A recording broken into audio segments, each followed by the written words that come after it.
There we go, we're live. Every time I do this, it's a new adventure, and I'm so excited that it actually worked. Thank you. Welcome everybody back to a Tipsy Tuesday Slice of Pie, which is Proud, Inspired, Empowered. I am excited to be joined by Laura Knights. Welcome, Laura. Thank you for having me. I'm so excited to be here. Oh, absolutely. You know, I got this question. Are you really this excited with every guest? And the answer is yes.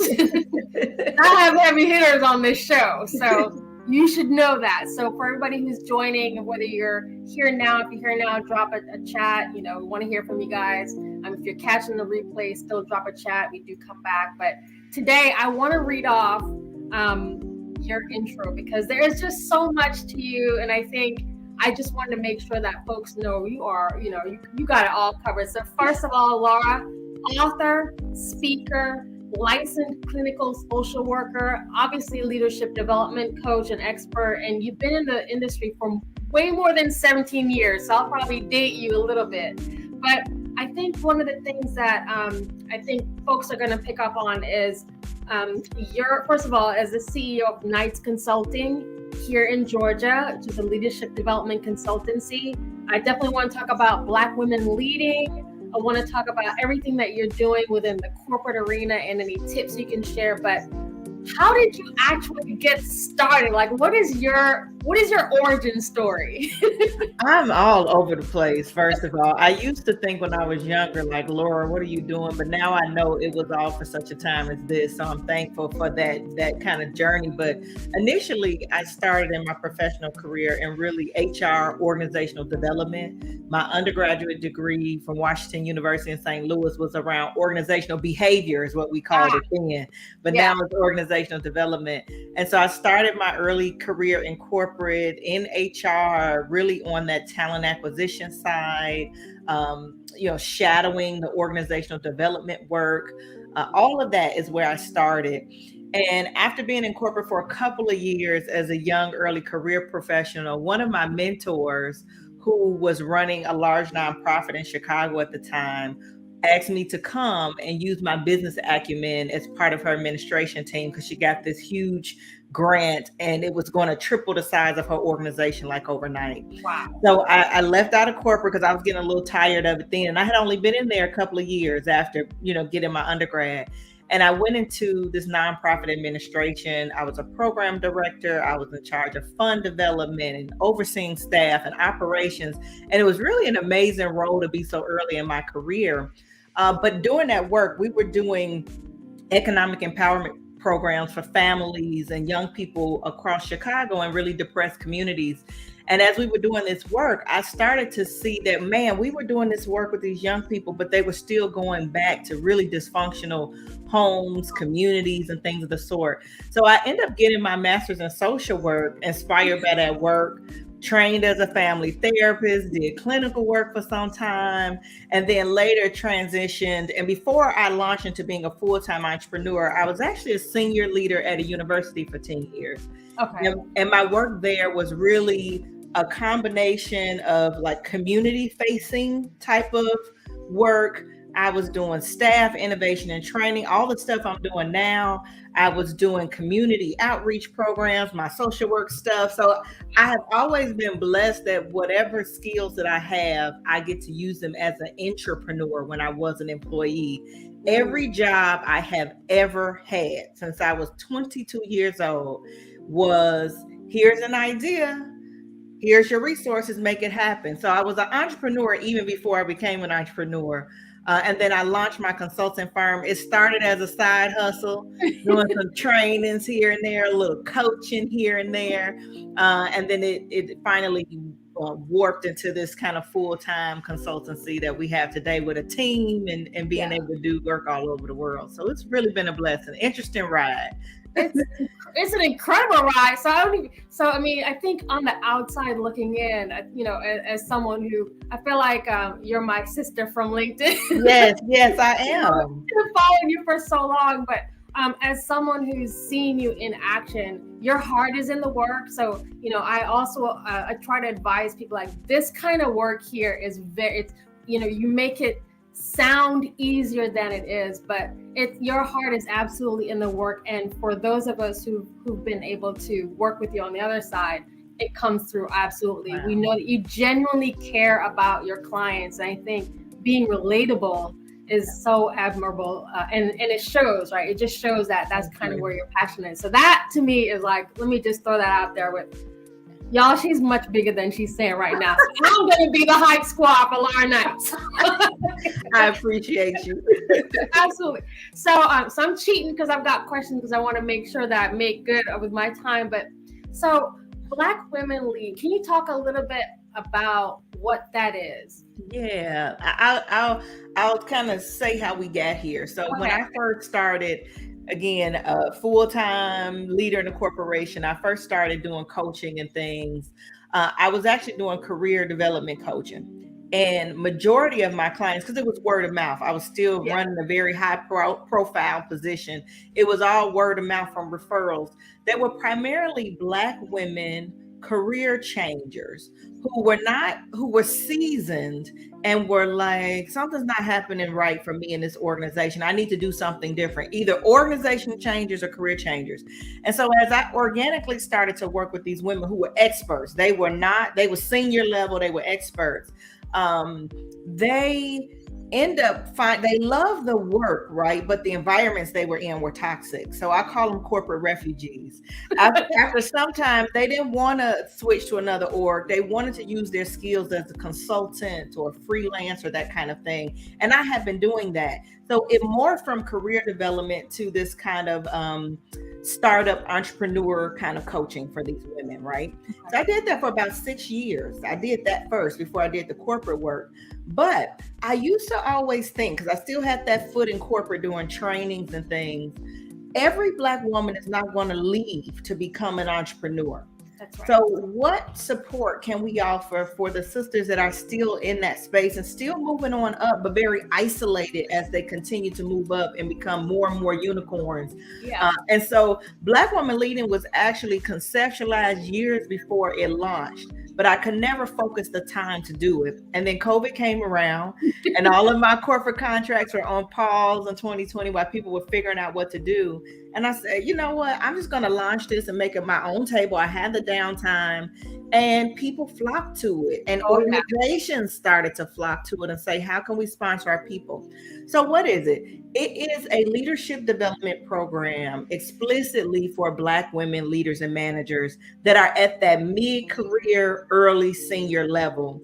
We focused on that level because when you look at the research, it talks about this level of isolation that Black women are experiencing there.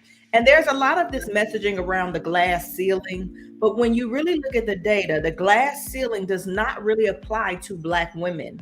The biggest obstacle, to be quite honest, for Black women moving up is actually the early career professional, that very first rung into leadership. So we're actually launching a program for that community next year. But we started on this mid-career because, of course, the more if we say the bulk of people are blocked at the very first level, then when you get to a Shelley Jeffcoat level, or the level I was when I left the university, you really are a unicorn there. And so, there's a lot of research around the emotional tax of Black women being at the intersection of both race and gender, and then being isolated and not having mirrors, dealing with discrimination. And the research actually shows that Black women are having the worst time in corporate America. So the program was launched as a way to say, hey, you still want to keep growing and developing, but there's some special conversations you need to have in a safe community of other Black women. And that was really the impetus to focus on not only the head work, as we call it, your leadership development planning, your goal planning, but also the heart work. How do you take care of yourself when you isolated, when you feeling burnout, when the microaggressions are just whipping you back and forth? How do you care for yourself? So that was really the launch of the program. And we launched a podcast, which is an extension of the program, because we were having these really robust conversations in our small group community of the program. And we thought, man, how can we expand the platform to have these conversations with more women that we may not be able to touch in the program and the podcast podcast was born shortly after we launched the program. Well, tell us more about the podcast. Yes. So the podcast, very much like the program. So we have 3 core pillars in the program that we work on. Your leadership development. So that's your core career development. Most of the things that people think about when they think of a leadership development program, competencies, gaps, developing goals. But our other 2 pillars are mental wellness and self-care. So we elevate. It's not an add-on. We elevate your holistic wellness actually above your professional development. And so our participants are having serious conversations about their mental health and their wellness, and they're creating a self-care plan that is on par with their leadership development plan. And then our last pillar is relationship management. So all these relationships you have to navigate as a Black woman in the workplace. Some of them are allies, supportive, and some of them are not. They're landmine relationships, as I call them, but you still have to show up and navigate them.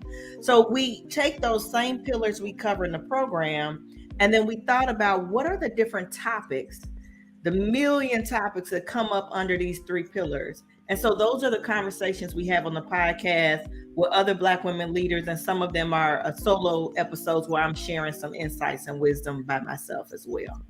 I love that. And we'll drop the link to your website. The podcast. So personally for me, the podcasts have been amazing because some of what's coming out of that, when we talk about wellness, for example, we hit on wellness and self-care. This is something that came up in conversations last year, especially when wellness and self-care was all over the internet, all over LinkedIn, and it was coming off very performative and surface. Yeah. But in conversations with you, when we're talking about wellness, it was a much broader scope. So I was looking at, this is just my confession. We family, okay? But I was looking at self-care and wellness, like, going to get my nails done. which is cute and temporary, but I think one of the things that you shared is taking that to a much deeper level, taking that, looking at my actual wellness, whether it's mental health, because I really wasn't even, I think a lot of us, we weren't really thinking about it as Black women. We're just trying to get it done, whatever that is.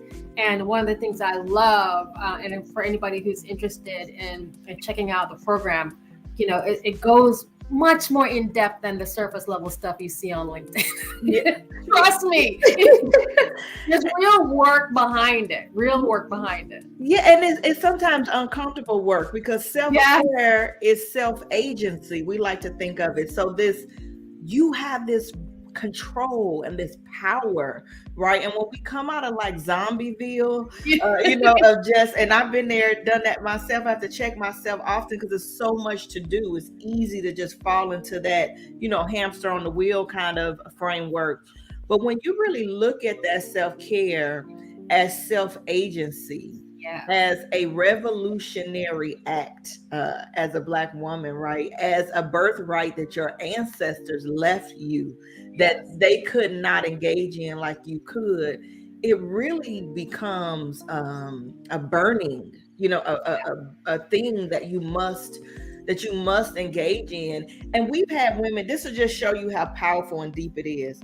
We attract type A achievers in the Black woman leading community, and oftentimes because they have to always cross the T and dot the I as being that only, right? But we have had women, I'm talking about full-grown professional senior level women in tears talking about that the conversations we were having was the very first time that they felt empowered to maybe see a therapist for the first time, or deal with grief they've been walking around with for a long time because they've been strong and their family told them just pray about it and all of this kind of stuff. And I pray, but I go to therapy too. So it's about really releasing people to that you can center that, like you can center yourself, you can center your mental wellness. And that is what makes you a leader with a competitive edge, right? And just really raising that conversation up. Yeah, there's a comment from, hi Tina, very important pillars needed in corporate, especially making sure that we continue to stand out and avoid getting placed in the box. That is, One of the things that I want to, call out again, so, we'll drop the link for Knights Consulting, but one of the things that I also appreciate was the sense of community. So, so when you're talking about the podcast and, thankfully you're sharing some of that, back on LinkedIn. And so in social media, we'll get to see some of the readout from that.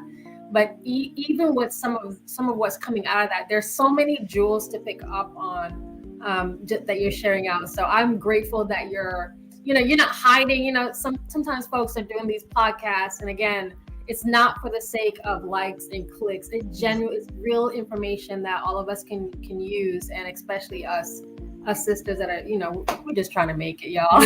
Yeah.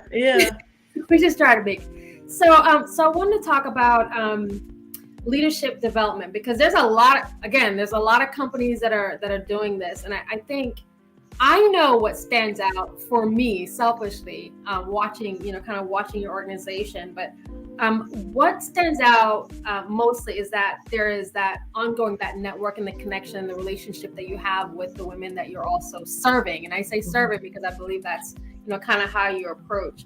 Is this something that is like mindfully done? Is this something that's baked into the program? Yeah, definitely.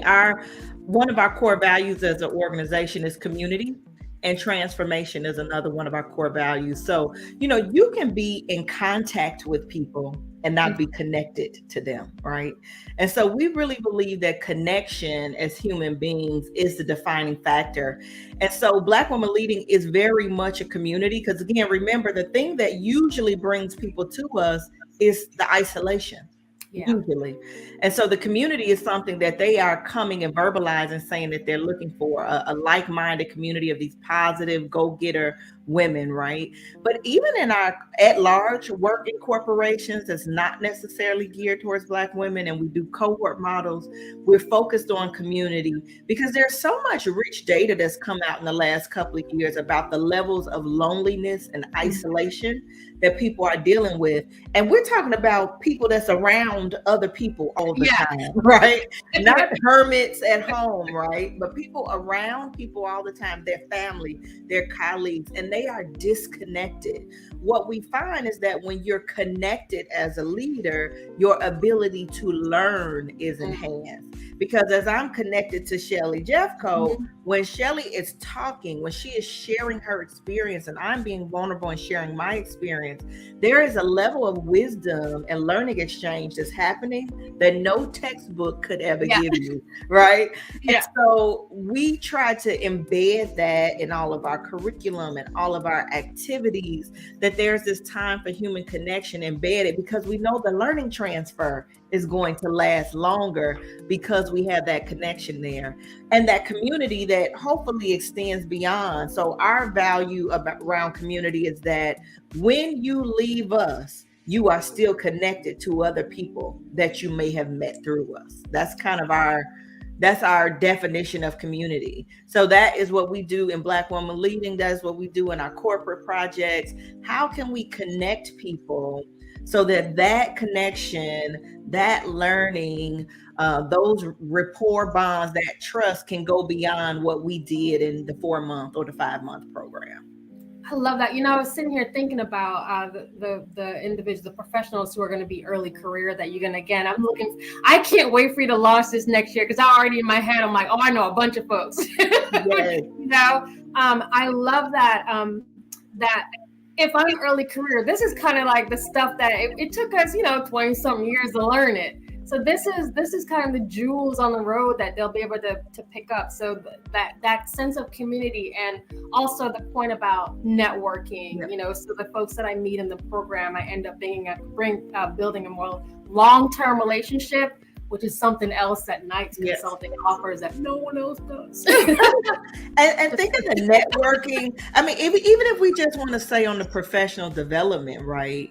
Yes. The contacts, the extended networks that you create, like future employers. I think about those early career professional sisters next year, and our Black Women Leading that are steadily moving up. That's like an instant mentoring program right there, right? That's Isn't great. that exciting? That is actually That's a great point. So I'm looking for a formal mentorship program coming from you. You know, the vision is already written out. So. Gotta do it. And then, so here's a note from Valerie. She's saying that matters. I love not just the contact, but connecting. Yeah, it's not just about just, meeting people. There's a connection involved in that. I love that. So I'm going to brag again because you recently celebrated a significant growth. You went from, you actually developed 50 Black women leaders, which is, this is a crazy number to me because of the amount of work. And I know that number 50 does not, I know it's a lot more than that. I personally know that it's a lot more than that. So can you tell us about what was that growth that you were celebrating? Yeah, so it really was about specifically our Black Woman Leading program. So Black Woman Leading will just make 2 years old in August. So we're enrolling now for our August cohort, and that cohort will make our 2-year anniversary. And so we have these small cohorts of like 16 women that we take through the program. And so we just, with the cohort that ended in May, we celebrated 50 Black women leaders. Now, the overachiever in me, my team had to kind of check me on this. The overachiever in me.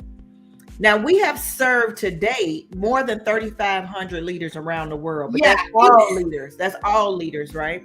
But in our Black Woman Leading program, we just kind of hit our 50 milestone. And the overachiever in me said, oh, we've been doing so much work. It's only 50. Oh, we got so much work to do. And one of my team members said to me, when we reach out to these corporations to see if they want to sponsor participants, they usually have 1 to 3 women max that they can find that's even in that mid-career, almost senior level or first foot into senior level. They only have less than a handful of people. Okay. And we're talking about full corporations with 4,500 people. And so I had to think about that. And then the other thing that was a jar is that we hired a third-party research firm this year to work with us to do a really in-depth literature review to ensure that our curriculum was evidence-based. And it is. We knew it was, but I wanted the proof, right? Yeah. When I looked at those peer-reviewed journal articles around Black women in leadership, you know what it was? We talked to 6 Black women executives. We interviewed 5.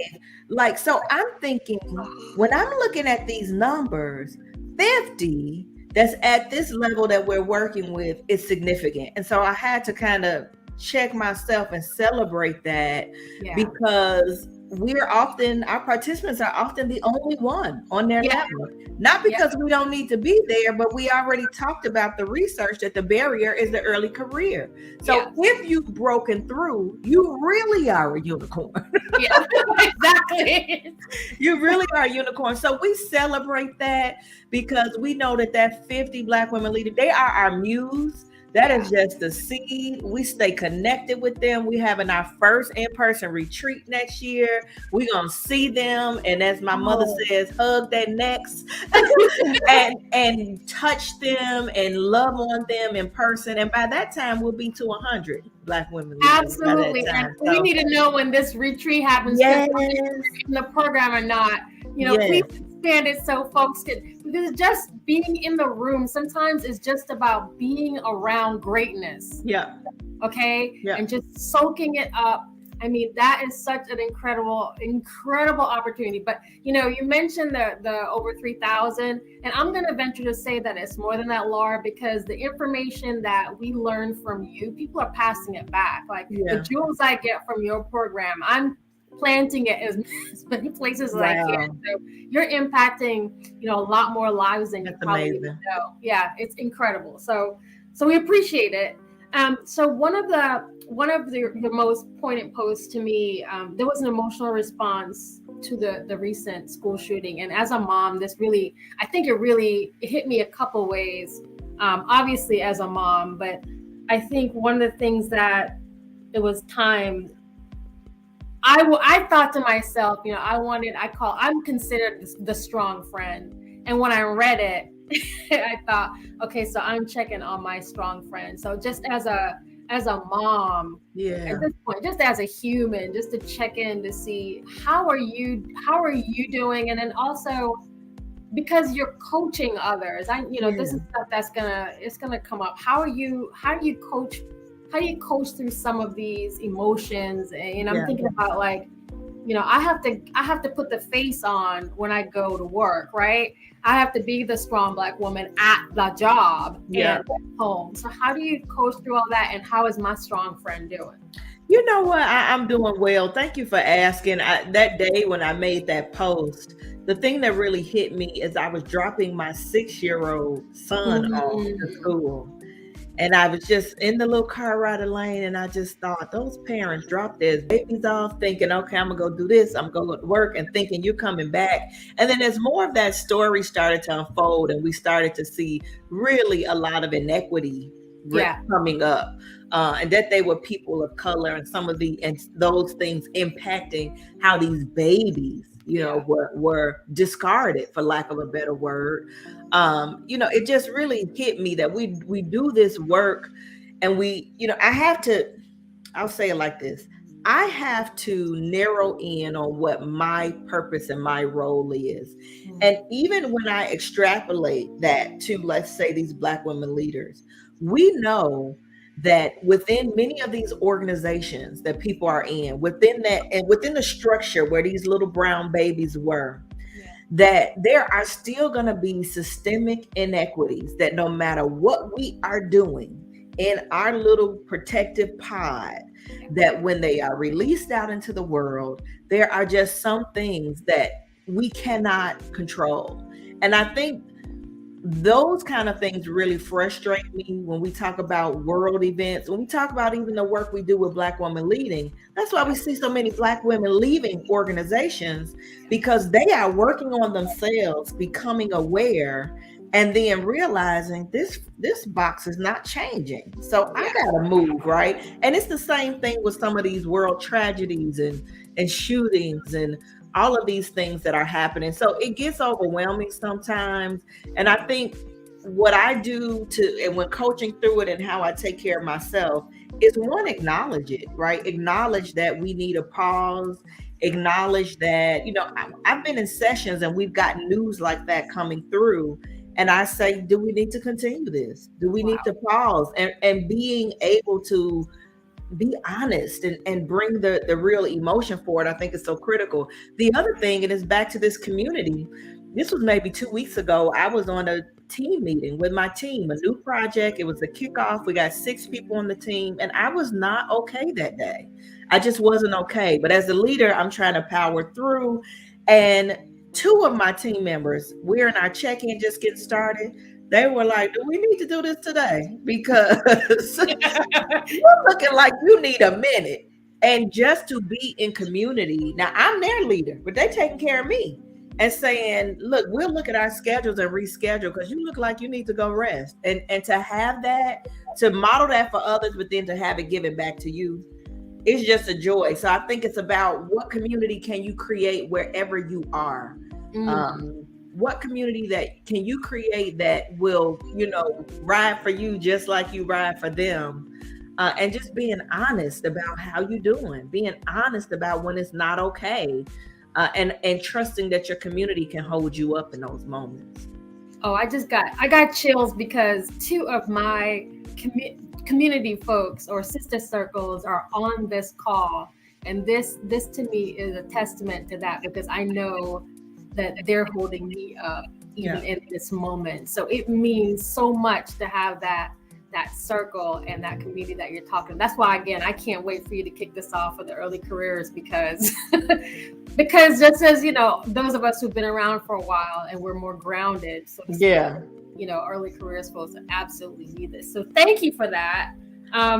So I want to talk about this. I don't know why this term, imposter syndrome. And I think it depends on who you're talking to. And I always ask, so my disclaimer is I always ask people, what does that mean to you? So I'm West Indian, I'm Jamaican. We think differently, we act differently. When I first heard of the term imposter syndrome, I went straight to no. Anywhere I am, I have worked so hard to get here. So nothing fake about where I am, and I own it.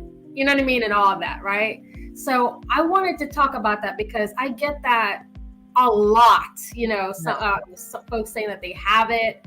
I at this point I don't even know what it means anymore. So can you touch a little bit?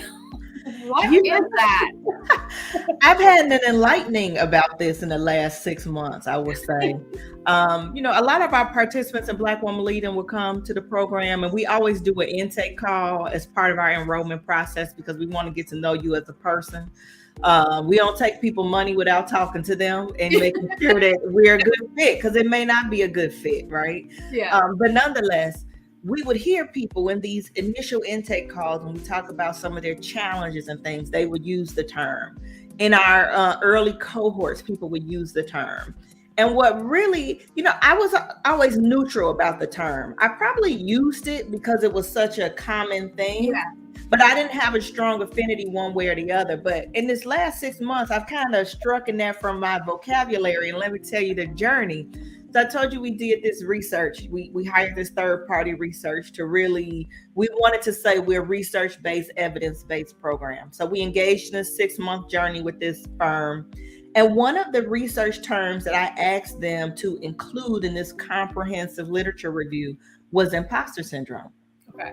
And as I started, and they would, give me the articles, they would synthesize it. We would then look at our curriculum and see where that stuff was. So it was a whole process for 6 months. What I started to see is when you look at the original research for imposter syndrome, it is not talking about us. We were not even included in that research. It was about white women. And so the reason why I have kind of excluded that is because it's a myopic term. It's a narrow term when you're looking at the experience of Black women. You can expand that to women of color. You can expand that to people of color. Because the definition is basically you've arrived somewhere and you're doubting your abilities because of, maybe some confidence or discrimination or something you have faced. And they found that a lot of those feelings stem from childhood. If you look at the research, right? So it's a family of origin situation that a white woman has dealt with. That now she is at this level and she's still feeling the effects of that on top of what other sexism she may be experiencing. Okay. So I discourage Black women in particular, women of color, people of color from using that because it does not include the other systemic barriers that you're dealing with. Okay. Imposter syndrome is about further victimizing the victim. And what I find is when, particularly for our purposes, Black women use the term, it produces more shame. It's more harmful than it is helpful. So what we started to do is help people reframe. We're not going to use that term. We're not going to label ourselves. We're not going to become a self-fulfilling prophecy. We're going to start to call the thing the thing. Okay. And what are the factors that's impacting the way that you feel? It could be workplace trauma, ostracism, oppression. It could be internalized racial oppression. You've heard the message so much you start to believe it about yourself, right? It could be exhaustion and burnout. It could be mental health challenges that you're having. And so what we know is when you have the correct language for something, then you can address it. When you do not have a name for a thing, you cannot address it. So we no longer encourage the use of that. We actually discourage the use of that because first, they wasn't even talking about us. 2, it does not apply. 3, it does not take into effect the full landscape of what you're dealing with. And 4, we have found that the messaging is more harmful than helpful to help you push through whatever that challenge you're experiencing. So it's a non-factor for us. Well, thank you for that. This is non-factor for me too, because it's the same. It's pretty much exactly what you're saying. I just feel like for a lot of us who've worked double, triple hard to get to where we are, pretty confident that we are where we're supposed to be. Okay. Actually confident we should be a little bit higher than we are. Hello. That's a story for another day. That's for cocktails. There's an excellent article by Ruchika Tulshian and Jodi Ann Burry. It's an HBR Harvard Business Review article, and it's called "Stop Telling Women They Have Imposter Syndrome." Yeah. Jodi Ann Burry is actually going to be on the podcast this season, and we're going to be tackling this topic. I love that. Yes, okay. So we're going to be tackling this topic. Yeah, we definitely want to hear more about that. So, all right. So I wanted to ask, I'm watching the time. What do you want to be remembered for? You know what?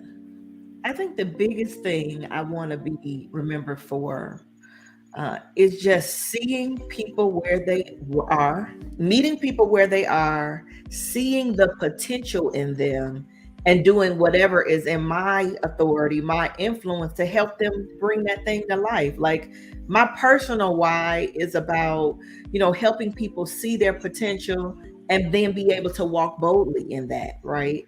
And so, when I think about my biggest accomplishment, somebody actually asked me this on another podcast, and I was too irritated because I could not verbalize it. The question was, what's your mama I made it moment? Ooh. And I did not have a response. And it bothered me for like a week or two afterwards. And I played it off on the podcast. And I'm literally like in my journal time, like, what is going on that I can't think about this? But you know what it is? It is those moments when at different stages of my life, it's been the same thing, just different populations. It was those children and families as a social worker. It was, my university folks that I was responsible for mentoring, and I still talk to some of those people today, 15 years later. It's my Black women leading. It's investing in people and then being around to see the transformation and see them walking that thing and walking it boldly. Oh yeah. Girl, my life is made if I can do that. Okay. I love that. I love that so much. So we're coming down to our y'all. I try to do 40 minutes so that I don't take up a whole hour, but I could be talking to you for 2 hours for sure. So I like to close out with what you're proud of, what you're inspired by, and what you feel empowered to do next. Yeah. I'm really proud of just the work that my team is doing. I have an amazing team of Black women experts and coaches. We're like the Beyonce band, right? In learning and development. And I'm seeing we're doing projects serving leaders all over the world, and they are serving in excellence. They're showing up in love. And I feel like our work is really transformative. So I look forward to continuing to grow the team, continuing to do that work. Definitely look forward to growing this vision for Black women leading, the podcast, our early career program next year. I mentioned we're launching a retreat next year. Yes. I'm inviting myself. Yes, you're invited. Our first in person. We literally just signed a contract to the space last week. So we haven't even released it to the public yet. But I have such a huge vision for that brand and for the work that we're going to do, and just seeing that happening and rolling out, starting with our 50 women and knowing that that's going to triple and double as we continue doing the work is very exciting. Oh, that's so awesome. Well, I'm definitely inspired by you. I feel empowered by all the information you're sharing. On our website, there's a section on learncoachmodelgroup.com. There's a section called corporate partnerships. And I've also posted your company information there so that folks can, I call it the companies that we admire, so that people can go and check out and learn more about you. There's a comment, I don't want to lose it. Valerie was saying that's amazing, but also Tina was saying that she feels more empowered within the last. Oh, Tina, I'm happy. Oh, that's so. You see what I mean? Thank you, sisters, coming through every time. Yeah, every time. So I am so grateful for you giving us your time today, and again, just a personal thank you. I've been stalking you for the better part of 2 years. Thank you for having me. Thank you for being here. And for everybody else, we dropped a link in the chat for Knights Consulting. If you want to reach Laura and you can't for some reason, you can just ping us and let me know. Black Woman Leading too. Black Woman Leading. We're looking at the podcast. Anything you've got, any other information you want to share, please let us know. This was wonderful. Thank you so much. Thank you to our guests in the chat, and for anybody who's watching the replay. We appreciate you. Everybody, please like, love, subscribe, share, whatever you're supposed to do on social media to keep this thing going. So we really appreciate it. Oh, and there's somebody else. There's 2 more people who are showing up to your retreat. So now the retreat has expanded. You can connect with me on LinkedIn, so when I post the information, you can get it. That's a good point. I will. Yeah, and also drop your link. That's a good point on LinkedIn. Yes, so let's connect on LinkedIn. And also, anytime there's a new podcast or anything like that, you can definitely stay on top. So that link to Laura's LinkedIn is now posted in our chat. Awesome. Thank you. So thank you so much. So we'll end our broadcast here. We got a whole girls trip planned to your retreat. Yes. Sorry, Laura. Yes, come on. It is what it is. That'll be great. Thank you. All right, we'll end here and then we'll go in the back room and have our talk. Bye, everybody. Thank you. Bye-bye.